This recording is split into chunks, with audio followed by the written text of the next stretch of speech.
भगवान सरभंग जी ने इतना ज़्यादा राम राम रटा था कि उनके रोम रोम में राम राम हो गया था। तो जब भगवान आए तो सरभंग जी ने कहा कि आप तब तक खड़े रहिए जब तक मैं आप ही में ब्रह्मलीन न हो जाऊं। तो राम लक्ष्मण जानकी जी सामने खड़े रहे। सरभंग जी अपना लकड़ी के सब बना रखे थे चिता उता। तो भगवान के सामने उसमें बैठ के योगाग्नि प्रकट करके शरीर को भस्म कर दिए।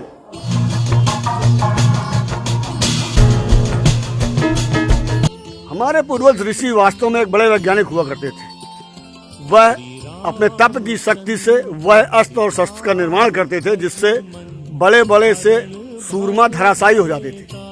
रावण को मारने के लिए अस्त्र चित्रकूट की धरती पर बनाए गए थे। राम यहाँ पर 12 साल रहे और 12 सालों में उन्होंने विभिन्न ऋषियों के आश्रमों में जाकर उन अस्त्रों का प्रयोग करना सीखा और उनसे सीखा कि इसको चलाया कैसे जाएगा, कैसे इसको संधानित किया जाएगा। यह इस वक्त हम सरभंग ऋषि के आश्रम में, और ये जो 108 वेदियां हैं यह बताती हैं कि महाराज सरभंग ने यहाँ पर श्री राम को कैसे उन अस्त्र शस्त्रों का संधान करना सिखाया था। ऐसा वाल्मीकि रामायण कहती है कि भगवान श्री राम यहाँ पर 3 महीने रहे और 3 महीने में उन्होंने 38 तरह के शस्त्रों का प्रयोग करना सीखा और वो अपने साथ रावण को मारने के लिए यहाँ से लेके गए थे। हम आपको लेकर आए हैं सरभंग ऋषि के आश्रम में। यह स्थान सतना जिले में चित्रकूट परिक्षेत्र के अंतर्गत आता है। इस आश्रम की खूबी यह है कि यहाँ पे संत के तपबल से जो नदी निकली थी उसका नाम सरभंगा है और स्थानीय स्तर पे कहा जाता है बार बार गंगा एक बार सरभंगा। आश्रम जो बना वो बाद में बना। हम आपको पहले लेकर चलते हैं इन ऋषि के साथ में, जहाँ पे वास्तव में सरभंग ऋषि ने साधनाएं की थी और उन्होंने वहाँ पर तप करके आग्नेयास्त्र तमाम तरह के शस्त्र और अस्त्र इकट्ठा किए थे।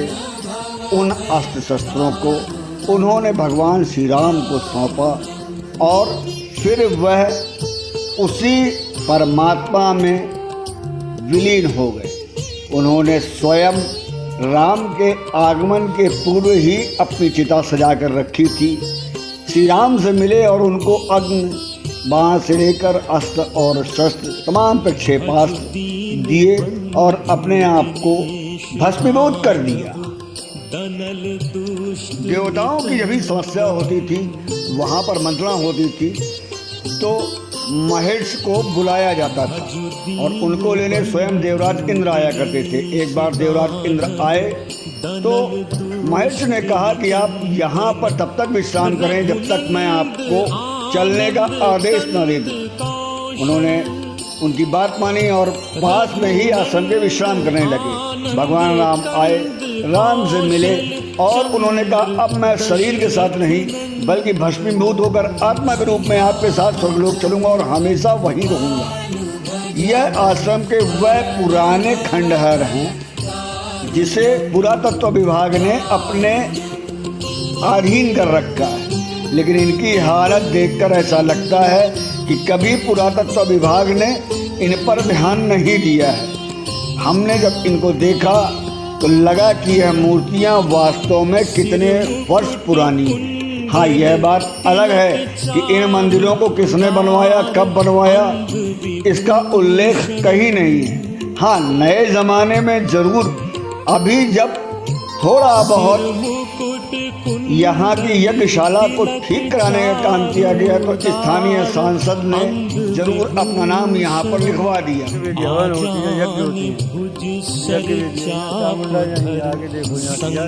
ये यज्ञ वेदी किसकी यज्ञ वेदी है? 108 वेदी जो बनाई गई है भगवान के द्वारा। ये तपस्या कौन करता था यहाँ पर? सरभंग मुनि तपस्या महाराज बोलते हैं भगवान सरभंगा जी ऋषि ने यहाँ पे ये तपस्या करी है, वो तपस्या स्थान है। हाँ, तपस्या जगह है। यज्ञशाला के समीप ही हमको इस ऋषि ने दिखाया एक ऐसा पीपल का वृक्ष जिसके पत्तों पे नोक नहीं थी। इसे पारस पीपल कहते हैं और कहते हैं दमा श्वास की बीमारी में इसका इलाज बहुत कारगर है। चित्रकूट में भी इस वृक्ष की पत्ती, फल और छाल से तैयार कर दमा और श्वास की बीमारी का इलाज किया जाता है। शरद पूर्णिमा की रात में इसकी दवा फ्री बांटी जाती है। अब हम सरबंग पर्वत के ऊपरी भाग से बढ़ रहे हैं माँ चामुंडा देवी की उस मूर्ति के दर्शन करने के लिए जिस मूर्ति के बारे में बताया जा रहा है कि वह सरबंग पहाड़ से 20 फीट नीचे यानी बीच में दबी हुई थी। यह पुरातन कालीन मूर्ति है जिसको कि किसी को ज्ञात नहीं था। अभी कुछ दिनों पहले जब मध्य प्रदेश शासन ने एक निजी कंपनी को यहाँ की खुदाई का ठेका दिया और खुदाई में भी तमाम अनियमितताएं हो रही हैं, ऐसा बताया गया कि इस जंगल में 5 शेर अभी तक मार दिए गए हैं। और वहाँ जो यह मूर्ति निकली, इस मूर्ति को देखकर लगता है कि वास्तव में यह मूर्ति कितनी प्राचीन है। यह मूर्ति अपने आप में अद्भुत, अलौकिक, अनुपम है। सरभंग मुनि इस महादेवी की आराधना किया करते थे और उन्होंने तमाम प्रक्षेपास्त्र इन्हीं से प्राप्त किए थे। पत्थर की शिला पर उकेड़ित माँ चामुंडा माँ के बारे में कहा जाता है कि वास्तव में यह हमारे महेश देवी उपासक थे और शाक्त समुदाय को मानते थे। राम के आने के बाद वह सम्मुखी देवी और माँ चामुंडा के उपासक महाराज सर्वंगा ने श्री राम को अस्त्र और शस्त्र दिए। वह अपने आप में अद्भुत, अलौकिक, अनुपम नव कंज लोचन कंज मुख पद कंज पद कंजार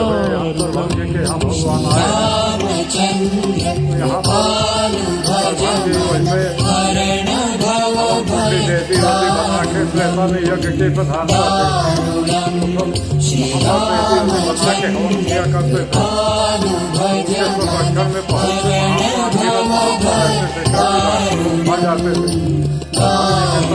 जाते थे राक्षस, वहाँ पर उनके संरक्षण में बहुत महात्मा रहते थे। तो यज्ञ वेदी स्थान पुराने हैं, वो हवन कुंड वो देते हैं। और देवी जी का जो मंदिर है तो ये सिर्फ जहाँ खोद दिया गया है वो सुम्हार पहाड़ के नाम से, सरभंगा सुम्हार, उसमें सुम्भासुर नाम का राक्षस रहता था। वो उसको भगवान माया का रूप धारण करके और उसका वध किए थे। फिर वो कोप शांत नहीं हो रहा था तो वहाँ से पहाड़ को फोड़ते हुए घोड़ा का रूप बनाते हुए जाके वहाँ पर पूरा यज्ञ वेदी से देवी जी तक पहाड़ खोला, सुरंग है पूरी, तो हम घोड़ा मुखी देवी निकली हुई है। ये पुराना ऐतिहासिक स्थान है और ये सब कुंड। ये एक कहावत है कि बार बार गंगा एक बार सरभंगा, ये क्या मामला? ये भगवान सरभंग जी ने इतना ज्यादा राम राम रोता था कि उनके रोम रोम में राम राम हो गया था। तो जब भगवान आए तो सरभंग जी ने कहा कि आप तब तक खड़े रहिए जब तक मैं आप ही में ब्रह्मलीन न हो जाऊं। तो राम लक्ष्मण जानकी जी सामने खड़े रहे। सरभंग जी अपना लकड़ी के सब बना रखे थे चिता उता, तो भगवान के सामने उसमें बैठ के योगाग्नि प्रकट करके शरीर को भस्म कर दिए। जब ऐसा हुआ भगवान ने सोचा कि सरभंग जी तो जल गए और ये इनके बहुत ज़्यादा राम नाम तो इनकी राख में भी, तो उसको प्रवाहित करने के लिए भगवान ने आकाश गंगा प्रकट किया था ये सब, कि यह किसी के पैर के नीचे न पड़े। इस तरह से यह भगवान की निकाली हुई आकाश गंगा है। ऐसा कई ऐसे इतिहास हैं जो बताते हैं महात्मा लोग, और कई पुराणों में भी इसकी कथा है। यह तालाब और यहाँ पर लगे हुए कमलदल लोगों को बरबस ही अपने ओर आकर्षित कर लेते हैं। यह मंदिर अपने आप में इकलौता मंदिर है पूरे देश में, ऐसा बताया जा रहा है। यहाँ पर जिस देवी की आराधना की जाती है वह देवी भी अपने आप में अद्भुत है, अलौकिक है, अनुपम है। यह देवी अश्वमुखी देवी कहलाती हैं। इनका मुख अश्व के समान है, जबकि शरीर पूरा नारी का है। यहाँ पर बाहर से जो भक्त आते हैं वह माँ के कान में अपनी समस्याएं को बताते हैं और समस्या का समाधान होता है। अब हम चल रहे हैं एक अत्यंत दुर्गम स्थान, यानी पहाड़ के फिर से ऊपर, जिसे प्रकृति ने अपने आप सजा कर रखा है, और इस स्थान का नाम है बड़े देव। बड़े देव वह जो अपने आप में अद्भुत हैं, अलौकिक हैं, अनुपम हैं। यह जंगलों के बीच स्थित एक स्थान है जिसे बड़े देव के नाम से जाना जाता है।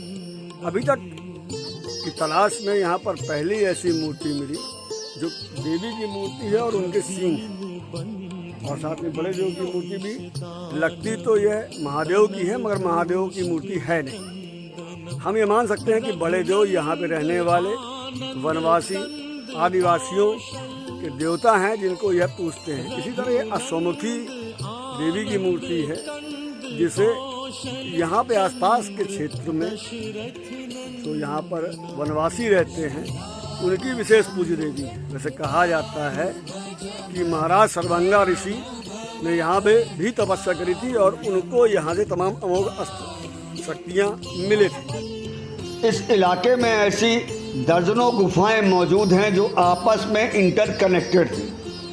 आपको हमारी यह प्रस्तुति कैसी लगी, आप हमें कमेंट के ज़रिए ज़रूर बताएं, और हमको यह भी बताएं कि आगे आप चित्रकूट परिक्षेत्र में मौजूद तमाम धार्मिक स्थलों में किस धार्मिक स्थल के बारे में जानना चाहते हैं। आप हमें और देखना चाहते हैं तो ज़्यादा से ज़्यादा सब्सक्राइब करिए, लाइक करिए, शेयर करिए और अपना प्यार दीजिए। नमस्कार, जय सिया राम, जय जय चित्रकूट।